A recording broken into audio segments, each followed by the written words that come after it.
Hello guys, how are you?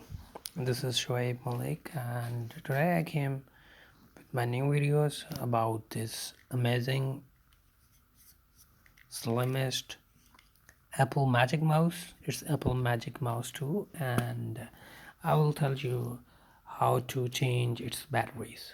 Okay, when you need to replace the batteries you will see this green light. It will not blink. Okay, this is power on. You can see this green light is blinking, which means there is still power in the battery. Then let me tell you how to replace it. Just flip this out. Okay, you will see two batteries. Okay, and then remove this.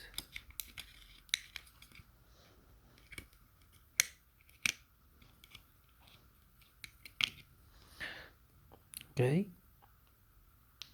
that's it. And now replace it with the new batteries. Thank you so much for watching this video. I hope you really enjoyed. Please like and subscribe my channel.